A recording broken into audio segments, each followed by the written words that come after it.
नमस्कार मित्रांनो. आज आपण जो मागे विषय बघितला, बालकांचे लैंगिक अत्याचारापासून संरक्षण याचा भाग एक समजून घेत असतानाच आज आपण हा दुसऱ्या भागाचा एक विस्तृत अशी माहिती आपण याच्यामध्ये बघणार आहोत. ह्यामध्ये आपण विशेष करून शिक्षण, शैक्षणिक संस्था व शाळा ह्यामध्ये जे काही कर्मचारी, शिक्षक जे काम करतात, त्यांच्या काय जबाबदाऱ्या आहेत? त्यांनी काय याच्यामध्ये लक्ष द्यायचं आहे? किंवा कायद्याने आणि नुकत्याच सरकारने त्याच्या बाबतीत काय तरतुदी केलेल्या आहेत, त्या आपण समजून घेणार आहोत. हा भाग शिक्षकांसाठी जितका महत्त्वाचा आहे, तितकाच पालकांसाठी देखील महत्त्वाचा आहे. त्यामुळे भाग 1 बघितल्यानंतर हा दुसरा भाग देखील पाहणे आपल्याला खूपच मार्गदर्शक असा ठरेल आणि म्हणून आपण लगेचच आता या दुसऱ्या भागाला सुरुवात करणार आहोत. तर ह्या भागामध्ये सर्वप्रथम आपण बघणार आहोत role of schools in addressing CSA, child sexual abuse CSA. मागच्या भागामध्ये आपण समजून घेतलं, की चाइल्ड सेक्शुअल अब्यूज म्हणजेच काय? तर एखादा वयस्क व्यक्ती जेव्हा आपल्या ताकदीचा एका बालकावर लैंगिक शोषणासाठी उपयोग करतो आणि जेव्हा एखादं बालक हे त्या लैंगिक शोषणाचं बळी ठरतं, तेव्हा त्या बालकाचा आपण सी-एस-ए म्हणजेच चाइल्ड सेक्शुअल अब्यूज असा आपण त्याचा अर्थ करतो. तर रोल ऑफ स्कूल जेव्हा आपण बघतो, शाळेची जेव्हा आपण याच्यामध्ये कार्यप्रणाली किंवा ज्याचा आपण सहभाग आपल्याला अपेक्षित असतो, याच्यामध्ये काम करण्याची पद्धत जेव्हा आपल्याला अपेक्षित असते, तेव्हा 2 गोष्टी याच्यामध्ये महत्त्वाच्या ठरतात. सर्वात प्रथम प्रिव्हेन्शन जेणेकरून आपण अशा गोष्टींना प्रतिबंध करावा, की हे गुन्हे अशा प्रकारचे गुन्हे घडूच नयेत आणि जर समजा कधी ते घडलेच तर किंवा ते घडण्याची जर आपल्याला शक्यता वाटली, तर त्यात इंटरव्हेन्शन म्हणजे हस्तक्षेप कसा करावा, ते आपण या बाबतीत समजून घेऊया. सर्वात प्रथम आपण समजून घेऊया, मुळात हे गुन्हे घडूच नयेत म्हणून प्रतिबंधक उपाय म्हणून आपल्याला शाळांना नेमकी काय करता येईल? त्या सर्वप्रथम आहे क्रिएटिंग स्पेस फॉर डिस्क्लोजर. आपण शाळेमध्ये असा काही गुन्हा घडू नये किंवा जर घडत असेल, तर आपल्याला एक सेफ स्पेस फॉर डिस्क्लोजर तयार करायची आहे. म्हणजे थोडक्यात काय, तर मुलं म्हणजेच विद्यार्थी आणि शिक्षक यांच्यामध्ये एक विश्वासाचं वातावरण आपल्याला निर्माण करायचं आहे.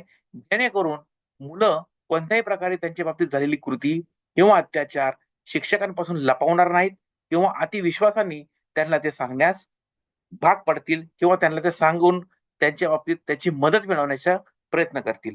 Providing awareness to teaching and non teaching staff and parents. शिक्षकांची ही खूप महत्त्वाची जबाबदारी आहे.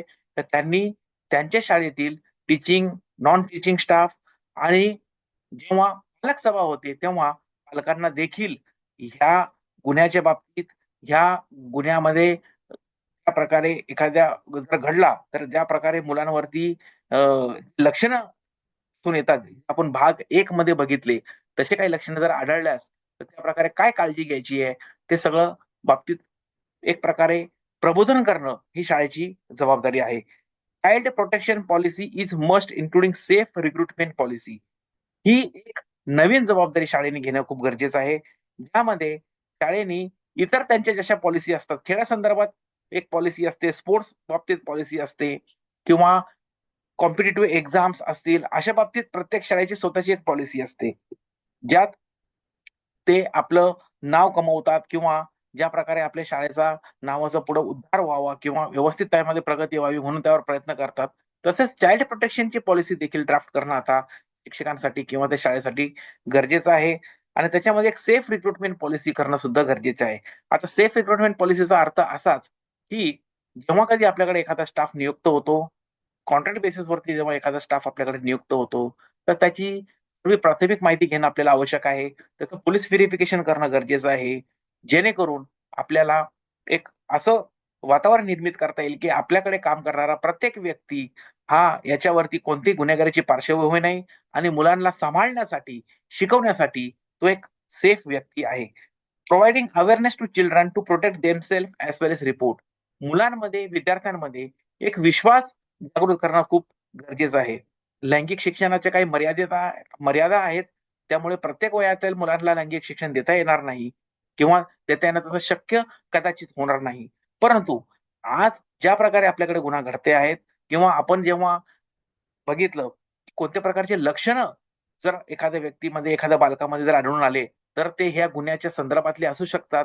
तर असे बॅड टच, गुड टच वगैरे हे जे काही असे प्रकार आहेत, अशा प्रकारे प्रबोधन करून मुलांना एक आपल्याला लैंगिक अत्याचारापासून संरक्षणाकामी जागरूक करण्याची जबाबदारी देखील शाळांची आहे, हे आपल्याला इथे समजून घ्यायला लागेल. Doing regular safety audits of school including of staffs and infrastructure. वेळोवेळी ऑडिट करणं एक गरजेचं आहे. तर ह्या ऑडिटमध्ये म्हणजे काय? शारीरिक चाचणी असेल, मानसिक चाचणी असेल किंवा एक माहिती घेणं असेल. कोणाला कोणाविरुद्ध त्रास तर नाही ना? एखाद्या शिक्षकाविरुद्ध एखादी तक्रार असेल किंवा एका शिक्षणाप्रती विद्यार्थ्यांचा अनउत्साह असेल किंवा काही आपल्याला असं आढळून आलं, की काही विद्यार्थ्यांना काही शिक्षक आवडत नाहीत. ते नेमके ते न आवडण्याचे कारणं काय आहेत? किंवा त्या बाबतीत त्यांच्या बाबतीत काही चुकीचा जर संदेश मुलांमध्ये नाही किंवा चुकीची कृती एखाद्या विद्यार्थ्याबरोबर घडलेली तर नाही ना? या बाबतीचा एक ऑडिट किंवा रेग्युलर चेकअप करणं आपल्याला खूप गरजेचं आहे. हे सगळे प्रतिबंधक उपाय आहेत. आता हस्तक्षेप करणाऱ्या गोष्टी म्हणजे कशा? Noticing the science and symptoms and identifying any victims of C आता एक जागरूक शिक्षक म्हणून आपल्याला जसं आपण भाग 1 मध्ये बघितलं, की काही लक्षणं जेव्हा मुलांमध्ये आढळून येतात, जेव्हा ते ॲबनॉर्मल वाटतात, त्यांचे बिहेवियर आपल्याला असं वाटतं, की हे नॉर्मल नाहीये. त्यांच्यात काही शारीरिक कमतरता दिसून येतात किंवा शारीरिक हालचालीचा त्यांचा वेग कमी कमी होतो. अभ्यासामध्ये त्यांचं काहीतरी लक्ष कमी होतंय. एकदम जसं आपण म्हणतो, की ॲक्टिव्ह मुलगा अचानक इनॅक्टिव्ह होतोय. पॅसिव्ह होतोय. त्याचं लक्ष कुठेतरी केंद्रित होत नाहीये शाळेमध्ये किंवा तो सतत गैरहजर असतोय. तर अशा सगळ्या गोष्टींचे सिम्प्टम्स जे आहेत, हे शिक्षकांनी आयडेंटिफाय करणं गरजेचं आहे आणि त्या बाबतीत ते विद्यार्थी व ते विद्यार्थी पालकांशी बोलणं, संवाद साधणं गरजेचं आहे. Extending their support to the child to build confidence to disclose and refer to the counsellors. आता एखाद्या व्यक्तीच्या बाबतीत, एखाद्या विद्यार्थ्याच्या बाबतीत जर अशी काही घटना घडली असेल, तर शिक्षकांचं हे कर्तव्य आहे, की त्याला न रागवता, त्याच्यावर न चिडता, त्याच्यावर कोणत्याही प्रकारचे मानसिक दडपण न आणता, त्याला त्याच्या बाबतीत जे काही वाईट गोष्ट घडलेली आहे, ते त्याने व्यवस्थितपणे आपल्याला सांगावी. नेमकी कशा पद्धतीने घडली आहे, कोणी ती केली आहे, ते सांगण्यासाठी त्याला कॉन्फिडन्स द्यावा. त्याच्यावर कोणत्या प्रकारची जोर जबरदस्ती न करता किंवा ते गुन्हा त्याने लपवावा, अशा प्रकारे त्याच्यावर मानसिक दबाव न आणता ते समजून घेणे किंवा त्याला जर एखाद्या वेळेस असं वाटलं असेल, की तू खूपच घाबरतोय, तर काउन्सिलरकडे त्याला घेऊन जाणे किंवा काउन्सिलरला त्याला रेफर करणे. त्या बाबतीत त्याच्या पालकांना कल्पना देणे, ह्या सगळ्या गोष्टी हस्तक्षेप म्हणून शिक्षकांना करणं खूप गरजेचं आहे. Mandatory reporting following the protocol of reporting in the school हा खूप महत्वाचा भाग आपण मागच्या भागात बघितला, की आपल्याला जर ह्या गुन्ह्याविषयी माहिती पडली आणि ते जर आपण लपवली किंवा शाळेचं नाव खराब होऊ नये किंवा आपल्यावर कोणी शिक्षण संस्थेच्या वरिष्ठांनी कोणी दबाव आणू नये किंवा कोणत्याही प्रकारचा आपण जर दबावाला सामना करत असाल आणि आपल्याला जर असं वाटत असेल का मला कोर्ट कचेरीच्या भानगडीत पडायचं नाहीये, पोलिसांच्या नादी मला लागायचं नाहीये, पोलिसांच्या भानगडीत मला पडायचं नाहीये आणि म्हणून जर आपण एखाद्या गुन्ह्याची माहिती जर लपवत असाल, तर हे खूप चुकीचं आहे. कायद्यामध्ये हे मॅन्डेटरी आहे. हे आपण भाग 1 मध्ये बघितलं आणि ते जर आपण तसं केलं नाही, तर आपला गुन्हा देखील दाखल होऊ शकतो. हेही आपण बघितलं. म्हणून ही मॅन्डेटरी रिपोर्टिंग जी गोष्ट आहे, ही आपण खूप समजून घेतली पाहिजे आणि खूप सौजन्याने आपण ही गोष्ट हाताळली पाहिजे की जेव्हा कधी आपल्याला असं गुन्ह्याच्या बाबतीत माहिती पडते, आपण नक्की त्या बाबतीत पोलिसांना माहिती द्यावी किंवा चाइल्ड हेल्पलाईन नंबरला संपर्क साधावा.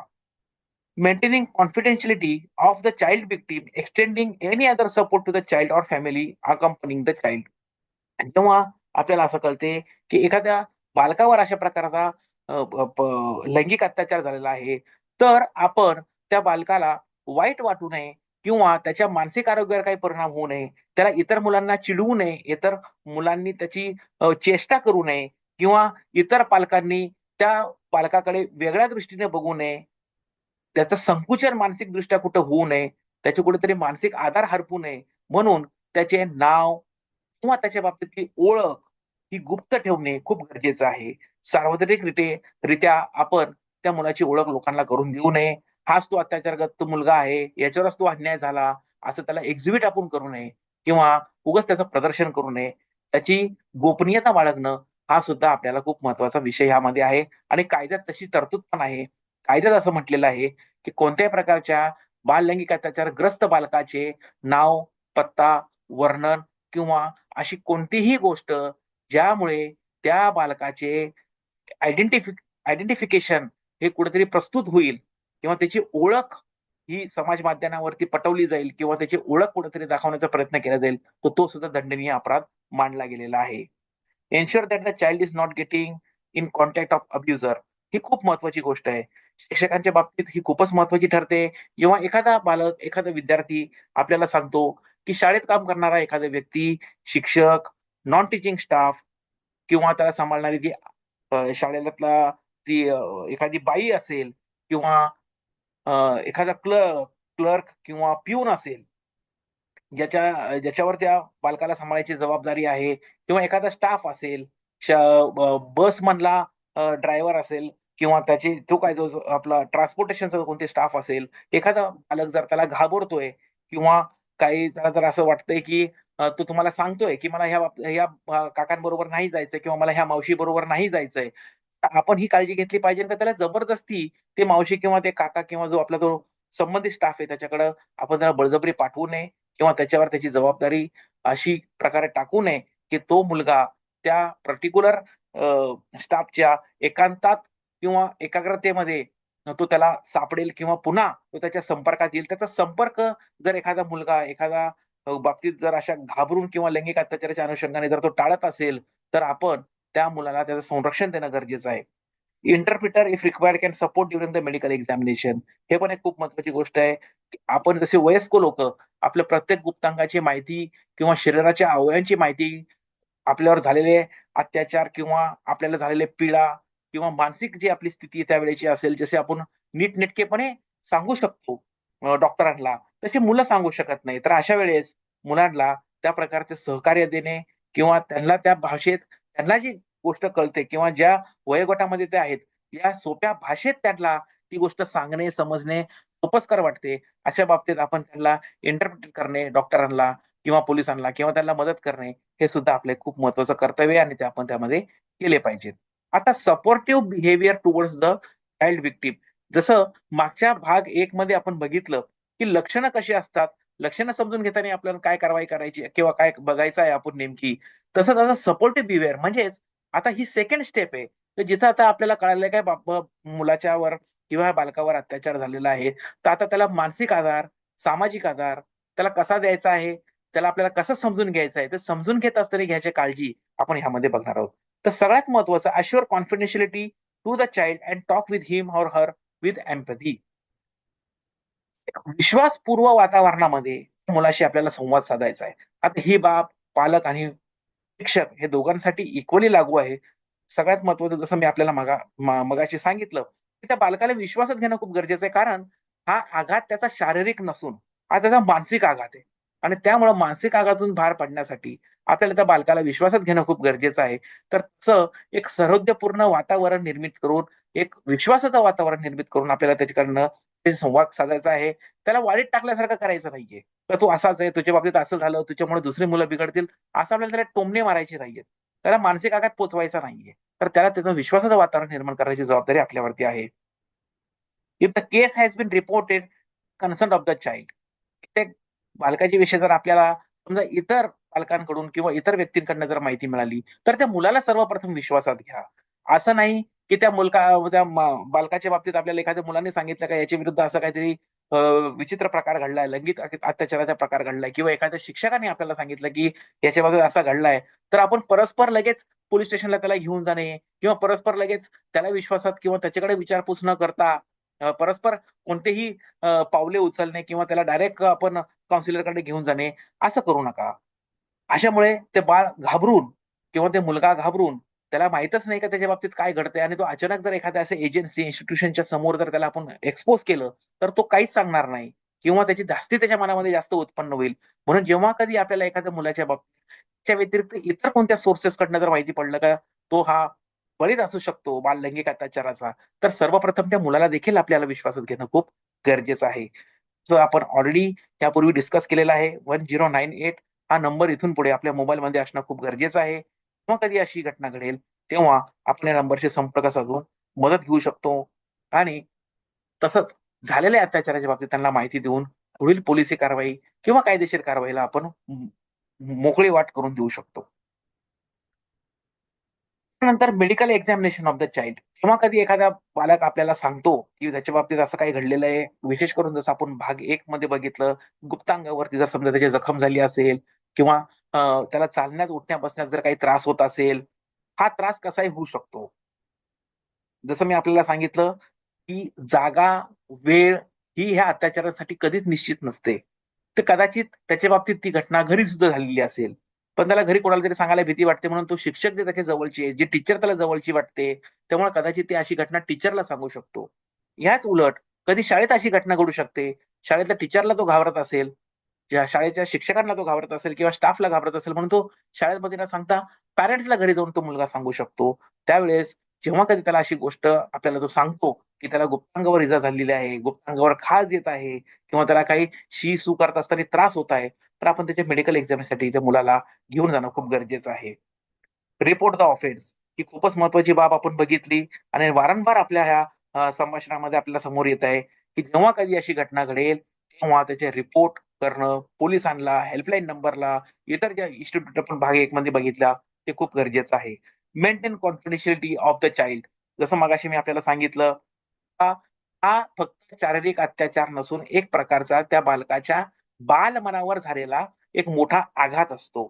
त्यामुळे जेव्हा त्याचं नाव किंवा त्याची आयडेंटिटी ही समाज माध्यमावरती येते किंवा त्यांनी विश्वासाने जेव्हा आपल्याला हे सांगितलेलं असतं आणि ही गोष्ट जेव्हा बाहेरच्या इतर लोकांना माहीत पडते आणि जेव्हा त्याची खिल्ली उडवली जाते किंवा त्याला टोचून बोललं जातं किंवा त्याला मग जसं आपण म्हणतो की ह्युमिलेट वातावरण जेव्हा निर्माण होतं, तेव्हा ते बालकाच्या मनावरती त्याचा विपरीत परिणाम होतो आणि म्हणून त्या बालकाच्या बाबतीत त्याचं पुढील अजून मानसिक शोषण होऊ नये. कारण त्याचं शारीरिक शोषण झालेलं आहे. असं जरी आपण गृहीत धरलं, तरी इथून पुढे त्याचे मानसिक शोषण होऊ नये, त्याचे सामाजिक शोषण होऊ नये, म्हणून ते कॉन्फिडेन्शियलिटी मेंटेन करणं खूप गरजेचं आहे. Avoid unsupportive behaviour towards the child victim. आता याच्यामध्ये हा अव्हॉइड हा शब्द खूप महत्वाचा आहे. म्हणजे हे आपल्याला टाळायचं आहे. अनसपोर्टिव्ह बिहेवियर हे सगळ्या काही गोष्टी ज्या आपण इथून पुढे बघणार आहोत आणि ते आपल्याला कटाक्षाने टाळायचे. Blaming the child. तुझ्याच गैरवर्तणुकीमुळे किंवा तुझ्याच चुकीमुळे, तुझ्याच गलथानपणामुळे, तुझ्याच आगाऊपणामुळे तुझ्यावर हा अत्याचार झाला. हे असे टोमणे, दुषणं मारणे मुलांना टाळावे. मुलांना कोणत्याही प्रकारचं ब्लेम करू नये. कारण ऑलरेडी ते व्हिक्टिम झालेले असतात. ऑलरेडी त्यांच्यावर मानसिक आघात झालेला असतो आणि अशा वेळेला त्यांना सपोर्टिव्ह बिहेवियरची गरज असते. म्हणून अनसपोर्टिव्ह बिहेवियर त्यांना देऊन, त्यांना दुषणे देऊन किंवा त्यांना दोष देऊन त्यावेळेस त्यांना अजून अपमानित करू नये किंवा त्यांना अजून मानसिक आघात पोहोचू नये. Ignoring the child when complaint about the person or incident. Ignoring the child म्हणजे थोडक्यात काय दुर्लक्ष करणे. आता याच्यामध्ये आपल्याला असं उदाहरण देता येईल, की आपली खूप जवळची व्यक्ती आहे किंवा आपल्या खूप ओळखीची अशी व्यक्ती आहे, ज्याला आपण खूप मान-सन्मानाने बघतो आणि अनफॉर्च्युनेटली जसं आपण मागे आकडेवारी एन-सी-आर-बीची बघितली, तर आपल्याला असं कळतं, की 50% हून अधिक हे जे काही अत्याचार होतात, ते आपल्या ओळखीच्या नातेवाईक आहे. आम्ही प्रत्येक वेळेस नातेवाईक हा शब्द वापरणं चुकीचं होईल, पण ओळखीच्या व्यक्तींकडनं हे अत्याचार आपल्या मुलांवरती जास्त प्रमाणात होतात. जेव्हा आपण असं आपल्याला आकडेवारी सांगतो, तेव्हा एखादा मुलगा जेव्हा आपल्याला या अत्याचाराबाबतीत माहिती देतोय किंवा एखाद्या व्यक्तीचं नाव आपल्याला सांगतोय, तर आपण त्या मुलाकडे दुर्लक्ष करू नये. "अरे नाही, ते काका तर खूप चांगले आहेत. ते लहानपणापासून ते छोटासा मोठा त्यांनी तो हे केलेलं आहे. ते एवढं तुझे लाड करतात. असं कसं तू त्यांच्याविषयी बोलतोय? किंवा असं कसं तू त्या मावशीविषयी बोलू शकतो? ते तर तुझे एवढे लाड करतात. ते तर तुला एवढं त्याने लहानपणापासून व्यवस्थित सांभाळलेलं आहे." तर असं त्याची उलट समजून न घालता किंवा असं त्याला उलट प्रश्न न करता, तो जर का एखादी गोष्ट सांगत असेल, तर त्याकडे इग्नोर न करता ती लक्षपूर्वक ऐकणं हे खूप गरजेचं आहे. Reacting in extreme while child in disclosing the abuse. आता हे एक नॉर्मल बिहेवियर एखाद्या पालकाचं किंवा शिक्षकांचं असू शकतं. हे खूप नॉर्मल बिहेवियर आहे, की जेव्हा आपल्याला एखादा मुलगा, आपला बालक, मुलगा किंवा मुलगी ज्याला आपण म्हणूया, एखादा लहान बालक जेव्हा आपल्याला अशा गोष्टीविषयी आपल्याला जेव्हा सांगतं, तर आपण सर्वप्रथम काय करतो? आपली एक बेसिकली सवय असते, की मुलांनी चूक केली तर आपण त्यांना ओरडतो. ते ओरडणं चांगल्यासाठी असतं. पण जेव्हा एखादा बालक आपल्याला अशा काही घटनांविषयी माहिती सांगत असतो, त्यावेळेस त्याच्यावरती जर आपण ओरडलो, तर तो आपल्याला त्याच्या बाबतीत नेमकी काय घडते हा ते सांगणारच नाही.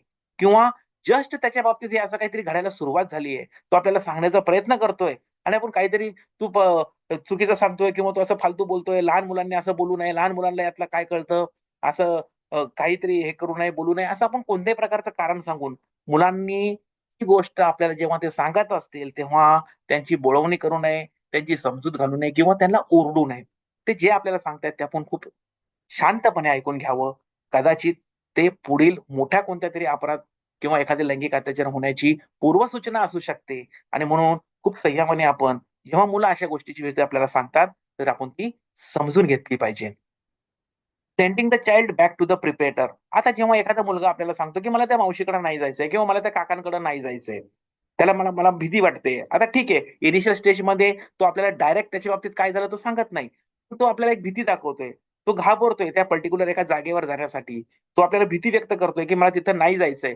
तर अशा वेळेस तोपर्यंत आपण समजून घेत नाही ते कारण, की का आपला मुलगा अव्हॉइड करतोय त्या पर्टिक्युलर व्यक्तीपर्यंत जाण्यासाठी किंवा त्या पर्टिक्युलर जागेवर जाण्यासाठी. तोपर्यंत त्या मुलाला त्या पर्टिक्युलर जागेवर ते किंवा त्या पर्टिक्युलर व्यक्तीसोबत, विशिष्ट अशा व्यक्तीबरोबर ज्याच्या बाबतीत मुलगा टाळतोय जाण्याचं, सोबत जाण्यासाठी जबरदस्ती, कंपल्शन करू नये. कदाचित ही पूर्वसूचना असू शकते किंवा एक आपल्याला ती माहिती असू शकते, की कदाचित एक घटनेची ती एक सुरुवात असू शकते, की त्याच्या बाबतीत काहीतरी त्या व्यक्तीने किंवा त्या जागेवर काहीतरी चुकीचं घडलेलं आहे. Talking about the abuse to the others in front of child. एखाद्या मुलाला आपराधिक भावना त्याच्या मनामध्ये निष्पन्न होईल किंवा उत्पन्न होईल, अशा भावनेने त्याला चार चौघांमध्ये त्याच्या बाबतीत झालेल्या अत्याचाराविषयी बोलणे, त्याला सतत त्याच बाबतीत विचारणे किंवा त्याची कुठेतरी त्याला सतत म्हणजे त्याला ऑकवर्ड वाटेल अशी मूव्हमेंट. कारण कसं असतं मित्रांनो, एक लक्षात घ्या, आपण एक पालक म्हणून ही गोष्ट समजायला पाहिजे, की आपल्या मुलांची एक स्पेस असते.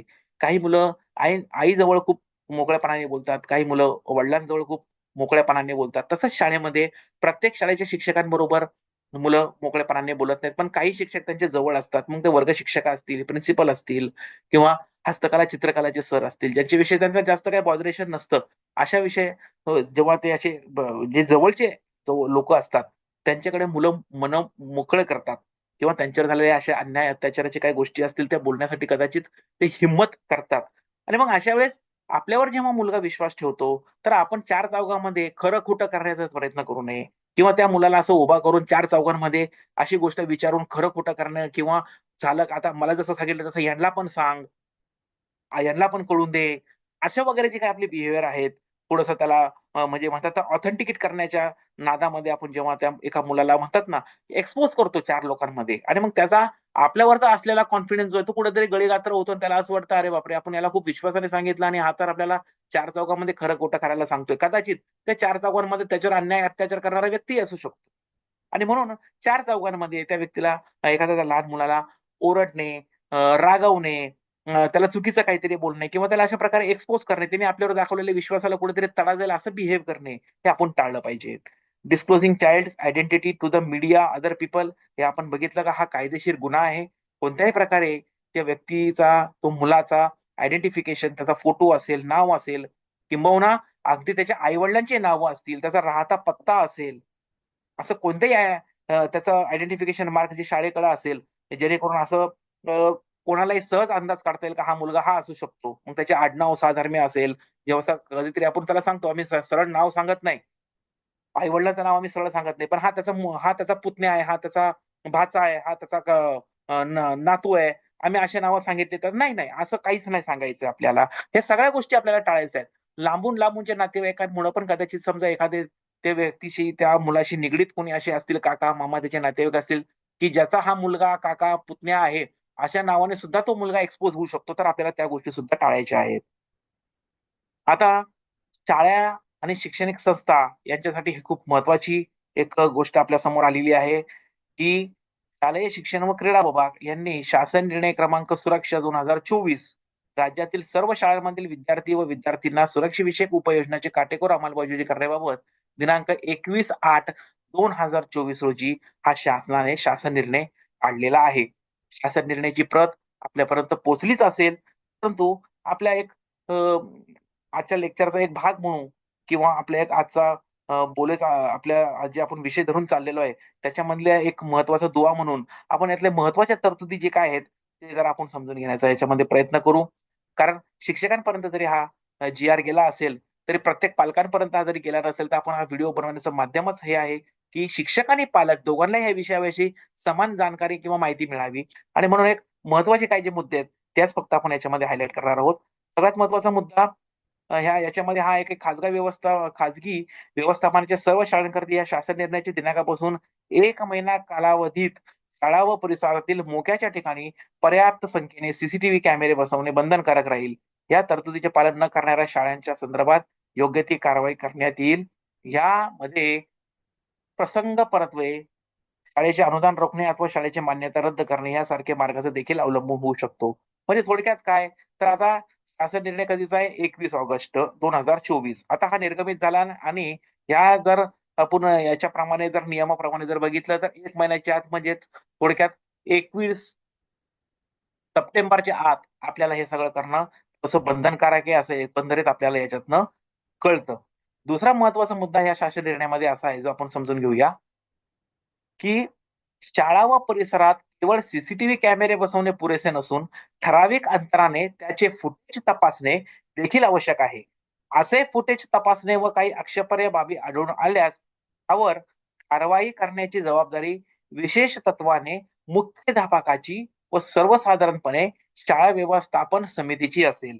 मुख्याध्यापकांनी आठवड्यातून किमान 3 वेळा अशी तपासणी करणे आवश्यक राहील. याबाबत शाळेमध्ये कंट्रोल रूम असावी. मुख्याध्यापकाची देखरेखीखाली तेच तपासण्यात यावे. फुटेजमध्ये काही आक्षेपार्ह बाबी आढळून आल्यास त्याबाबत स्थानिक पोलीस प्रशासनाशी संपर्क साधून योग्य ते कारवाई करण्याची जबाबदारी मुख्याध्यापकांची राहील. आता मी याच्यासाठीच हे महत्त्वपूर्ण अंडरलाईन केलं होतं, कारण याच्यामध्ये मुख्याध्यापकांची आता जी काही आपण बघितलं, की कर्तव्य जी आहेत, ही थोडीशी यामध्ये अधोरेखित झालेली आहे. तर शाळामध्ये फक्त सीसीटीव्ही लावण्यात अ, नुसतं आपलं काम भागणार नसून पुरेसे अंतराने ते आपल्याला तपासून बघायचे आहेत आणि त्यामध्ये जर आपल्याला काही संशयास्पद असेल, तर आपल्याला पोलिसांना कळवायचं आहे. शैक्षणिक संस्थेसाठी हे खूप महत्त्वाचं याच्यामध्ये शासन निर्णयामध्ये ही एक बाब अधोरेखित केलेली आहे, की नियमित कर्मचाऱ्यांबरोबरच बाह्य स्त्रोताद्वारे अथवा कंत्राटी पद्धतीने ज्या नेमणुका केल्या जातात, जसे की सुरक्षा रक्षक, सफाई कामगार, मदतनीस, स्कूल बसचे चालक इत्यादी यांच्या बाबतीत संबंधित व्यक्तीची पार्श्वभूमीची काटेकोर तपासणी शाळा मार्फत होणे आवश्यक आहे. यासाठी नेमणुकीपूर्वी चारित्र्य पडताळणी अहवाल स्थानिक पोलीस यंत्रणेमार्फत प्राप्त करून घेणे आवश्यक राहील. नेमणुकीनंतर संबंधित व्यक्तीचे छायाचित्रासह त्याची सर्व तपशीलवार माहिती स्थानिक पोलीस यंत्रणेकडे देण्यात यावी. शाळांमध्ये बाह्य स्त्रोताद्वारे अथवा कंत्राटी पद्धतीने शिक्षकेतर कर्मचारी नियुक्त करताना 6 वर्षापर्यंत विद्यार्थ्यांसाठी प्राधान्याने महिला कर्मचाऱ्यांची नियुक्ती करण्यात यावी. आता शैक्षणिक संस्थांसाठी हा खूप महत्त्वाचा निर्णय आहे. पालकांना सुद्धा हा नियम समजून घेणं खूप गरजेचं आहे. जर आपल्याला ह्यामधील काही त्रुट्या नजरेवर आल्या, तर आपण पालक सभेमध्ये नक्की ही बाब मुख्याध्यापकांची किंवा शिक्षकांची निदर्शनास आणून देणं गरजेचं आहे. सर्व माध्यमांच्या व सर्व सर्व माध्यमांच्या व सर्व व्यवस्थापकांच्या शाळांकरता तक्रार पेटी बसवणे व त्या संदर्भात क्रमांक 1 येथील परिपत्रकातील तरतुदीचे पालन करणे अनिवार्य आहे. यासाठी शाळेच्या मुख्याध्यापकास व्यक्तिशः जबाबदार धरण्यात येईल. यात कसूर झाल्याचे आढळून आल्यास मुख्याध्यापकावर शिस्तभंगाची कारवाई करण्यात येईल. तर तक्रार पेटी आता कंपल्सरी शाळेमध्ये केलेली आहे. यापूर्वी ते असतील, त्याबाबत आपण म्हणू शकत नाही, सांगू शकत नाही. कंपल्सरी असतील किंवा नसतील, कोणी बसवले असतील तर अतिउत्तम. स्वागत आहे त्यांचं. पण आता हे परिपत्रक आल्यानंतर मात्र ही सर्व बाब कंपल्सरी झालेली आहे, ही आपण समजून घेतली पाहिजे. तसंच आता एक अजून महत्त्वाची बाब आपल्याला याच्यामध्ये बघून घ्यायची ह्या परिपत्रकामध्ये म्हणजे, की ज्या प्रकारे कामाच्या ठिकाणी आता ही विद्यार्थी सुरक्षा समितीच्या अनुषंगाने आपण बोलत आहोत.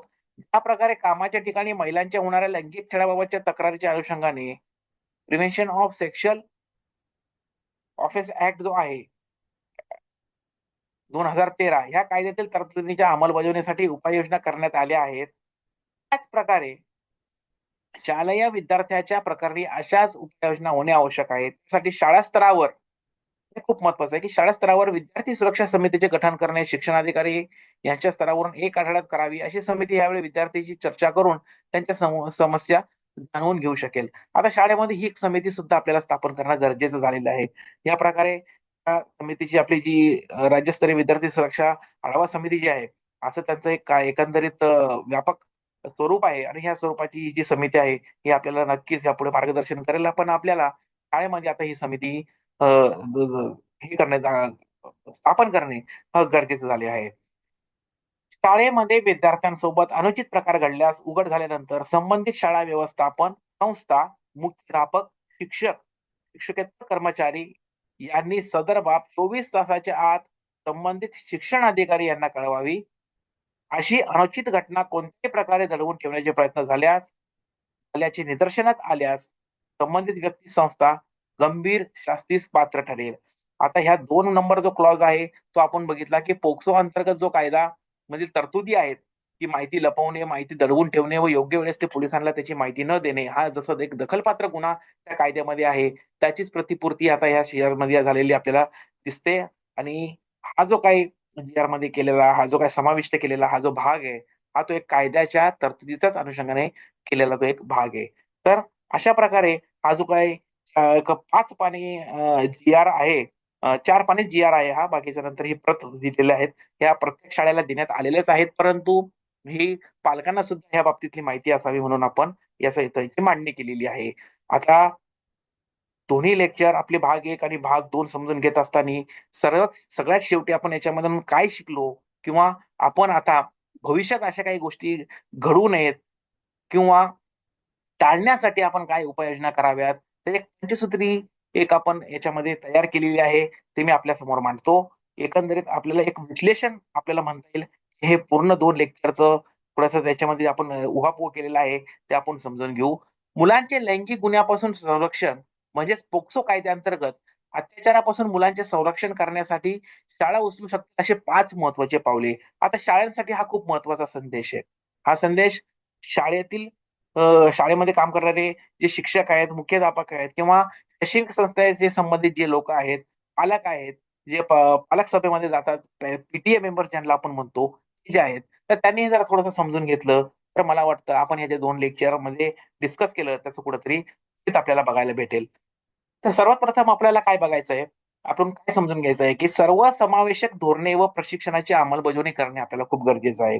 धोरण विकसित करा व अंमलबजावणी करा. शाळांसाठी हे खूप महत्वाचं आहे. म्हणजे शाळेने नेमकी काय करावं? शाळांनी पोक्सो कायद्याशी जुळणारी तपशीलवार बाल संरक्षक धोरणे तयार करावीत. आता हा त्यांचा अभ्यासाचा भाग असू शकतो, ट्रेनिंगचा भाग असू शकतो. या त्यांनी त्यांचे वैयक्तिक स्तरावर घेतलेले हे निर्णय असू शकतात. तर ह्या धोरणामध्ये संशयित गैरवर्तनाचा अहवाल देण्यासाठी आणि संबंधित करण्यासाठी स्पष्ट प्रक्रियेची रूपरेषा आखली पाहिजेत. आता ही एक प्रकारची एक्सरसाइज आहे. एक शाळा अ, असे पुढील भविष्यात असे गुन्हा घडू नयेत म्हणून त्यांनी हे करणं गरजेचं आहे. नियमित प्रशिक्षण शिक्षक, प्रशासकीय कर्मचारी आणि सहाय्यक कर्मचाऱ्यांसह सर्व कर्मचारी सदस्यांसाठी अनिवार्य प्रशिक्षण सत्र आयोजित करा. या प्रशिक्षणामध्ये गैरवर्तनाची चिन्ह ओळखणे, कायदेशीर दायित्व समजून घेणे आणि योग्य प्रतिसाद प्रक्रिया समाविष्ट करणं आवश्यक आहे. आता आपला भाग 1 आणि भाग 2 हा जो आपण आता बघतोय, याची जरी आपण चित्रफित किंवा याची पी जर आपण याची करून घेतली आणि ती जरी आपण एक मॉडेल म्हणून जरी वापरली, तरी मला वाटतं हे नियमित प्रशिक्षणाचे साठी जे मटेरियल बेसिक आपल्याला जे लागतं, कायद्याच्या माहितीच्या अनुषंगाने असेल किंवा लक्षणं ओळखण्यासंबंधीचे असेल, तर पुरेसे आपल्याला त्याच्यामध्ये माहिती मिळू शकते. बाल संरक्षण समिती स्थापन करा. हे आता आपण मगाशी जी-आर बघितला शासनाचा, शासन निर्णय बघितला, त्यात सुद्धा ह्या गोष्टीचा उहापोह केलेला आहे.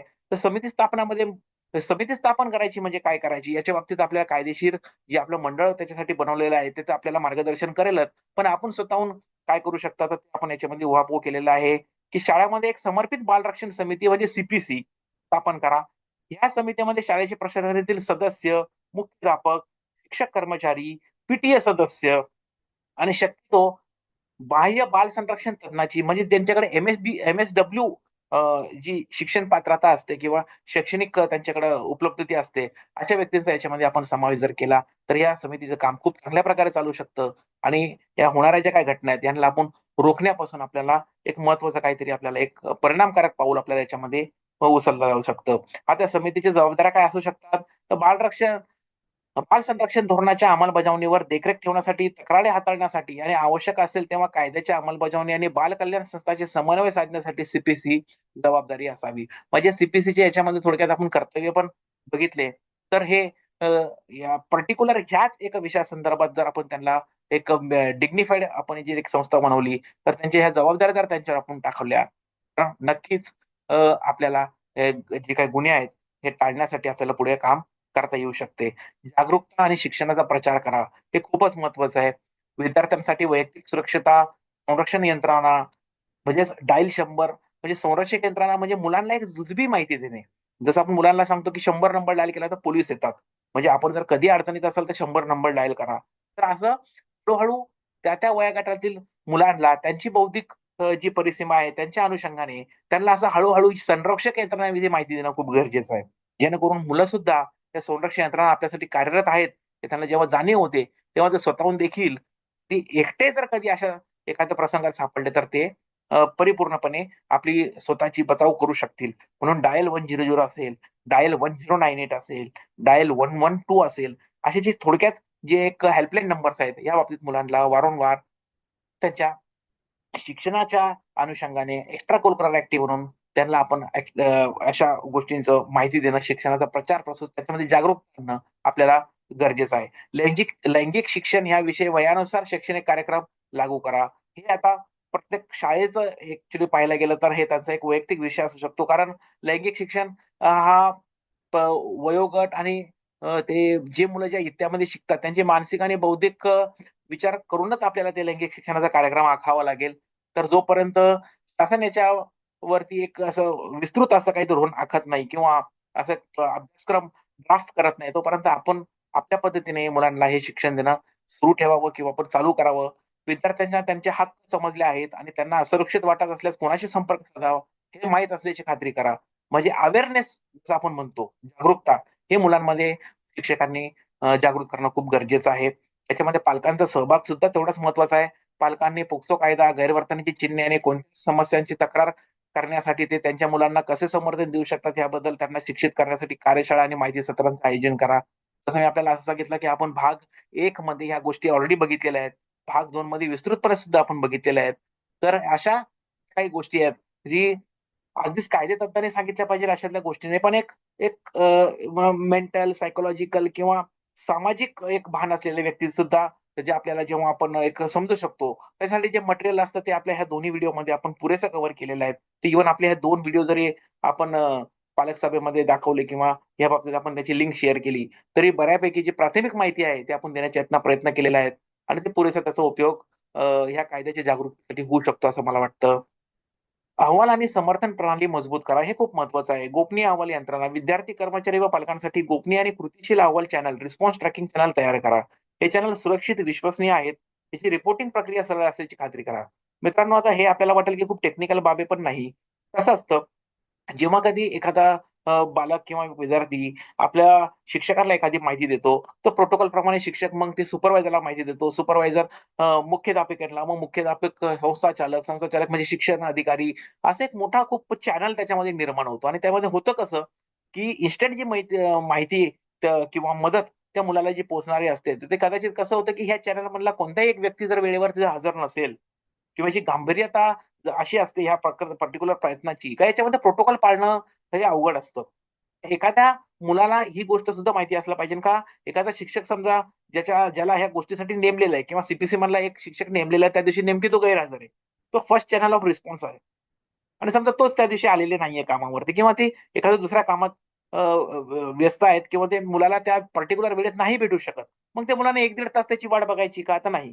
तर एक असं प्रॉपर रिस्पॉन्स ट्रॅकिंग चॅनल असलं पाहिजे का लगेच त्या मुलाने मुख्याध्यापकाकडे जाण्यासाठी एक त्याला ॲक्सेस असला पाहिजे थोडक्यात. असं नाही का तू पहिला अगोदर त्या टीचरला भेटलास का? त्यांनी मला सांगितलं का अगोदर? तू त्यांचा सल्ला घेतलाय का? तुझी बाब त्याच्या निदर्शनात आणून दिली आहे का? तू माझ्याकडे डायरेक्ट कसा आला? तर हे असे प्रोटोकॉल्स असता कामा नये. कारण हा विषयच इतका गंभीर आहे, की याच्यामध्ये जितका वेळ आपण खर्ची करू किंवा दौडू, तेवढी त्याची गंभीरता किंवा त्याचे परिणाम वाढण्याची शक्यता असते. त्यामुळे हा चॅनल खूप सोपा असणं गरजेचं आहे. म्हणून रिस्पॉन्स ट्रॅकिंग चॅनल जो आहे, हा खूप सोपा असला पाहिजे, असं आपल्याला याच्यामध्ये थोडक्यात मांडायचं आहे. पीडित आणि त्यांच्या कुटुंबियांसाठी समुपदेशन आणि समर्थन सेवा प्रदान करा. दुरुपयोगाचा म्हणजेच चाइल्ड सेक्शुअल अब्यूजचा अनुभव घेतलेल्या मुलांना पुनःप्राप्त करण्यासाठी आणि आवश्यक मानसिक समर्थन व आधार प्राप्त करण्यासाठी, मदत करण्यासाठी संसाधने उपलब्ध आहेत याची खात्री करा. थोडक्यात मेंटल सपोर्टिंग सिस्टम ज्याला आपण तसं म्हणतो. एक सायकॉलॉजिकल बाब आहे. हे प्रत्येक शिक्षकांना त्यांच्या ट्रेनिंगमध्ये दिलेली असते. त्यांचे शिक्षण संस्थेच्या अनुषंगाने जे वारंवार याचे वर्कशॉप होत असतात. त्यामुळे याविषयी मी जास्त काही बोलणार नाही. परंतु हे चॅनलचा आपण आता या गोष्टीचा उपयोग आपण प्रॅक्टिकलिटीमध्ये करायला पाहिजे आणि आपल्या विषयाच्या व्यतिरिक्त या गोष्टीचा आपण कसं रिअलाईज करायला पाहिजे या बाबतीतलं हे एक थोडासा उहापोह आपण इथं करण्याचा प्रयत्न केलेला आहे. सगळ्यात महत्त्वाचं मित्रांनो, नियमित देखरेख आणि मूल्यमापन, ऑडिट आणि मूल्यांकन, पोक्सो कायद्याचे पालन सुनिश्चित करण्यासाठी बाल संरक्षण धोरणे आणि प्रक्रियांची नियमित ऑडिट करणं खूप गरजेचं आहे. धोरणांच्या परिणामकारकतेचे मूल्यांकन करणे सुद्धा खूप गरजेचं आहे. त्याचे अभिप्राय आणि घटनावर आधारित आवश्यक ते समायोजन सुद्धा करण्याचं खूप गरजेचं आहे. फक्त नावापुरती कागदावर एखादी समिती बनवणे किंवा कागदावर उपाययोजना करणे गरजेचं नाही. तर प्रॅक्टिकली ती फील्डवरती कार्यरत आहे हे सुद्धा बघणं गरजेचं आहे आणि आपण शासनाचा जी-आर जर बघितला, तर ह्या बाबतीत सुद्धा शासन खूपच आता आपण बघितलं, की त्याच्यामध्ये त्यांचं जे धोरण आहे ते स्ट्रिक्ट आहे. मुख्याध्यापकांवरती जी त्यांनी ती जबाबदारी टाकलेली आहे. शिक्षण अधिकाऱ्यांवर त्यांनी जबाबदारी टाकलेली आहे आणि त्यामुळं आता इथून पुढे फक्त ह्या गोष्टी कागदावर राहणार नाहीत, याची आपण सर्वांनी काळजी घ्यायची आहे आणि पुढे जर आपल्याला असे अपराध घडू नये म्हणून आपल्याला ते एक्झिक्यूट करायचे आहेत. ग्राउंड लेव्हलवरती आपल्याला त्या सगळ्या बाबी आणायच्या आहेत. फीडबॅक यंत्रणा, बाल संरक्षण उपायांच्या परिणामकारकतेबाबत परिणाम कारक कारकतेबाबत विद्यार्थी, कर्मचारी आणि पालकांकडून सतत अभिप्राय मिळण्यासाठी यंत्रणा स्थापन करा. या फीडबॅकचा वापर पद्धती सुधारण्यासाठी करा व शाळेतील वातावरण सर्व मुलांसाठी सुरक्षित राहील याची खात्री करा. जेव्हा कधी पॅरेंट्स टीचर मीटिंग होते, तेव्हा आपण एक फॉर्म बनवला पाहिजे. हे आपले एक एक्स्ट्रा करिक्युलर ॲक्टिव्हिटी आपण एकाला समजू, की जेणेकरून आपण ही जी काही यंत्रणा बनवली आहे, ती व्यवस्थित कार्यान्वित आहे का? मुलं व्यवस्थित आपल्याला रिस्पॉन्स देतायत का? यात यात त्यांना आपण जे काही शिक्षण देतोय शाळेमध्ये म्हणा किंवा पालकांवर आपण जी जबाबदारी टाकली की त्यांना थोडंसं सांगा, त्यांच्या थोडेसे त्यांच्याकडे लक्ष ठेवा किंवा गुड हॅबिट्स, बॅड हॅबिट्स बाबत आपण त्यांना सांगतोय. गुड टच, बॅड टचच्या बाबतीत आपण त्यांना सांगतोय. या सगळ्या गोष्टी व्यवस्थितपणे कार्यरत होत आहेत का? तर ह्या सगळ्या गोष्टींचा एक फीडबॅक फॉर्म सुद्धा असणं खूप गरजेचं आहे. तर ते शेवटी मी आपल्याला एवढंच सांगू इच्छितो, की ही पावले उचलून शाळा विद्यार्थ्यांसाठी एक सुरक्षित वातावरण तयार करू शकतात. 100% करू शकतात आणि पोक्सो कायद्याचे पालन सुनिश्चित करू शकतात. ज्यामुळे बाल शोषणाच्या घटना रोखण्यात आणि त्यांना प्रभावीपणे हाताळण्यात 100% मदत होईल. मित्रांनो, ह्या दोन्ही लेक्चरचं मतित अर्थ असा होता, की आपल्याला समाजामध्ये एक सेफ स्कूल नक्कीच आपल्याला तयार करायची आहे किंवा ही संकल्पना सेफ स्कूलची जी आपल्याला आहे, ते खूप प्रभावीपणे आपल्याला याच्यामध्ये राबवायची आहे. आणि हे पूर्ण आपण एक सामाजिक जबाबदारी म्हणून जेव्हा या विषयाकडे बघतो, तेव्हा प्रिव्हेन्शन इज पॉसिबल म्हणजे हे गुन्हे रोखणे का शक्य आहे किंवा हे गुन्हे टाळणे देखील आपल्या हातात आहे. हे आपल्याला खूप समजून घेणं महत्वाचं आहे. आपल्या हे पूर्ण 2 लेक्चरचा मतितार्थच हा होता, की प्रिव्हेन्शन इज पॉसिबल. आपण हे सगळं टाळू शकतो. फक्त ह्यासाठी आपल्याला सजग राहणं खूप गरजेचं आहे. थोडंसं कायदेशीर बाबींचं पालन करणं खूप गरजेचं आहे आणि एक पारंपरिक जो एक शाळेतील शिक्षणाचा किंवा दृष्टिकोनाचा जो थोडासा विषय आहे, त्याच्या बाहेर जाऊन एक आता शासनाने जो पद्धतीने जी-आर काढलेला आहे, त्यामुळे एक मुलांच्या एक संरक्षणासाठी आपण म्हणू किंवा त्यांच्या मानसिक आरोग्यासाठी म्हणू, या त्यांच्या लैंगिक शोषणापासून त्यांना ते पुढे पीडित होऊ नये, त्याचे बळीत ते पडू नयेत म्हणून किंवा त्यांना याबाबतीत अवेअरनेस यावा म्हणून एक एक्स्ट्रा करिक्युलर ॲक्टिव्हिटी आता आपल्याला इथून पुढे कंपल्सरी राबवाव्या लागणार आहेत. कारण कायद्यात तशा तरतुदी आहेत. धन्यवाद. ह्या 2 लेक्चरचा आपण नक्कीच प्रचार आणि प्रसार करा. हे दोन्ही लेक्चर फक्त शिक्षकांसाठी नाही तर हे पालकांसाठी देखील आहेत. एक माझी देखील सामाजिक बांधिलकी म्हणून, एक जबाबदार पालक म्हणून मला असं वाटलं की ह्या विषयावर आपल्याशी संवाद साधला पाहिजे आणि म्हणून ह्या 2 लेक्चरचा आपण नक्की उपयोग करून घ्या. माझा याच्यावरती नंबर आहे खाली दिलेला. आपल्याला काही अडचण असेल तर आपण मला मेसेज करू शकता आणि सगळ्यात महत्त्वाचं चाइल्डलाईन हेल्पलाईन नंबर ही आपल्याला कधीच विसरायची नाहीये. इथून पुढं हा एक आपल्या सजगतेचा भाग म्हणून आपल्याला सतत त्याचा उपयोग करायचा आहे. धन्यवाद. जय हिंद.